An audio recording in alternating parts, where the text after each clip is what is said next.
अगर कोई mutual fund last 3 years में कैटेगरी में 23 फंड्स में से 18th पोजीशन पर रहा हो और लास्ट 1 ईयर में 29 फंड्स में से 23 पोजीशन पर रहा हो तो ये ऑटोमेटिक उस फंड के लिए चिंता का विषय बन जाता है। जी हाँ दोस्तों, मैं बात कर रहा हूँ एक्सिस स्मॉल कैप फंड की। यदि आप इस म्यूचुअल फंड में इन्वेस्ट कर रहे हैं या इन्वेस्ट करने के बारे में सोच रहे हैं तो आज इस वीडियो में हम इस फंड का डिटेल रिव्यू करेंगे। अगर आपको ये जानकारी पसंद आए तो वीडियो को लाइक और चैनल को सब्सक्राइब जरूर कीजिएगा। यदि इस फंड की बेसिक डिटेल की बात करें तो ये फंड 29 नवंबर 2013 को लॉन्च हुआ था, मतलब कि फंड को लॉन्च हुए लगभग 10 साल का समय हो चुका है। इस दौरान इस फंड का AUM 16,175 करोड़ रुपए हो चुका है, जबकि इस फंड के डाइट प्लान का एक्सपेंस रेशियो 8.54% है। वहीं कैटेगरी एवरेज एक्सपेंस रेशियो 0.65% है। अगर रिसेंटली इस स्कीम में सबसे बड़ा बदलाव देखा जाए तो ये इसके फंड मैनेजर में देखा गया है। मिस्टर श्रेयस देवलकर तो इस फंड को 2016 से मैनेज कर ही रहे थे, जबकि रिसेंटली मिस्टर मयंक हयांगी और मिस्टर विनायक जयनाथ ने भी को फंड मैनेजर के रूप में इस स्कीम में ज्वाइन किया है। अब ये देखना इंटरेस्टिंग होगा कि अब ये तीनों फंड मैनेजर मिलकर इस फंड से कैसे रिटर्न्स निकाल पाते हैं। इस स्कीम के पोर्टफोलियो में 96 स्टॉक्स मौजूद हैं। फंड का 2.90% लार्ज कैप कंपनीज में इन्वेस्टेड है, मिड कैप कंपनीज में 62.40%, जबकि 34.71% स्मॉल कैप कंपनीज में लगा हुआ है। टोटल फंड का 30.78% टॉप 10 स्टॉक्स में इन्वेस्टेड है, मतलब कि डाइवर्सिफिकेशन के हिसाब से फंड ठीक दिखाई दे रहा है। अगर इस स्कीम का स्टॉक वाइज एलोकेशन भी देखें तो ये भी अच्छा दिखाई दे रहा है, जिसमें कि आपको किसी भी स्टॉक में बहुत ज़्यादा एक्सपोजर देखने को नहीं मिलेगा। इसका यदि सेक्टर वाइज एलोकेशन देखें तो इसने financial, health care, chemicals, capital goods और टेक्नोलॉजी में हाईएस्ट एलोकेशन लिया हुआ है। अगर स्टॉक मार्केट में देखा जाए तो केमिकल और टेक्नोलॉजी सेक्टर लंबे समय से अच्छा परफॉर्म नहीं कर पा रहे हैं, जो कि इस फंड के लोअर रिटर्न्स का एक मुख्य कारण हो सकता है।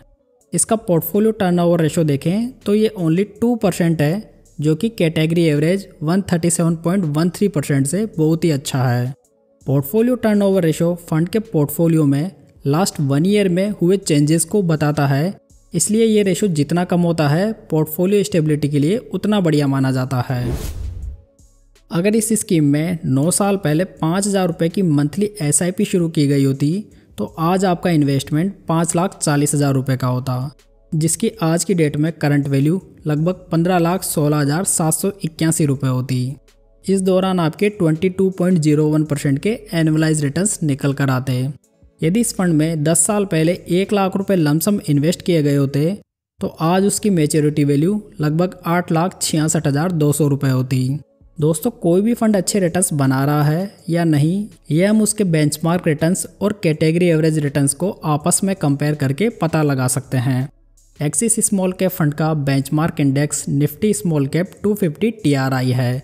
लास्ट 7 ईयर्स में इस फंड ने 20.21% के एनुअलाइज रिटर्न्स जनरेट किए हैं, जो कि बेंचमार्क और कैटेगरी एवरेज दोनों से काफ़ी बढ़िया है। एक्सिस स्मॉल कैप फंड ने लास्ट 5 ईयर्स में 27.35% के शानदार रिटर्न्स बनाकर दिए हैं। यहाँ पर भी रिटर्न्स बेंचमार्क और कैटेगरी एवरेज दोनों से ज़्यादा है, जहाँ पर इसकी रैंक 14 फंड्स में से सेकंड रही है। वहीं लास्ट 3 ईयर्स में फंड के रिटर्न्स 32.60% के हैं, जो कि कैटेगरी एवरेज और बेंचमार्क इंडेक्स दोनों से कम है। यहाँ पर इसकी रैंक 23 फंड्स में से 18th रही है। साथ ही लास्ट 1 ईयर में इस स्मॉल कैप फंड ने 21.83% के रिटर्न्स बनाए हैं, जो कि बेंचमार्क और कैटेगरी एवरेज दोनों से काफ़ी कम है। यहाँ पर इसकी रैंक 29 फंड्स में से 23 रही है।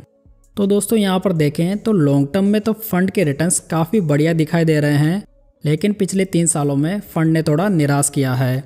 हालांकि ये रिटर्न्स भी बढ़िया हैं, लेकिन जब फंड बेंचमार्क के रिटर्न्स को भी बीट नहीं कर पाता है तो ये थोड़ी चिंता का विषय ज़रूर बन जाता है। अगर इस फंड के लास्ट 3 ईयर्स के एवरेज रिस्क रेशोज़ देखें तो इसका अल्फ़ा 7.85% रहा है, जहां पर कैटेगरी एवरेज अल्फ़ा रेशो 5.60% है। बीटा रेशो देखें तो ये 0.65 है, जबकि कैटेगरी एवरेज 0.82 है, मतलब कि ये फंड कैटेगरी में लोएस्ट वॉलेटाइल है। अगर ये फंड अपने पोर्टफोलियो का कुछ एक्सपोजर मिड कैप से कम करके स्मॉल कैप में डाइवर्ट करता है तो फंड के रिटर्न्स बढ़ सकते हैं। साथ ही इससे रिस्क की मात्रा भी बढ़ेगी और इसका बीटा भी बढ़ सकता है।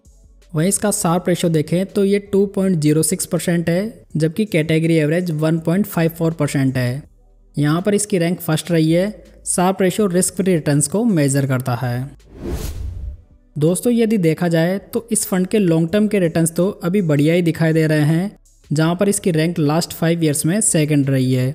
लेकिन यहाँ पर मेन चिंता का विषय यह है कि लास्ट 3 ईयर्स में फंड के रिटर्न्स अंडर परफॉर्म कर रहे हैं।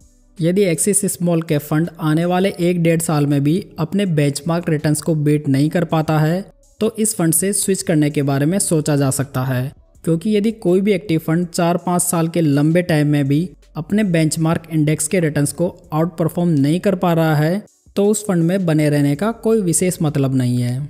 दूसरी ओर अगर देखा जाए तो एक्सिस फंड हाउस की स्ट्रेटजी हमेशा ग्रोथ स्टॉक्स में इन्वेस्ट करके अच्छे रिटर्न्स बनाने की रही है, लेकिन अभी के समय ये स्ट्रेटजी थोड़ी काम नहीं कर रही है।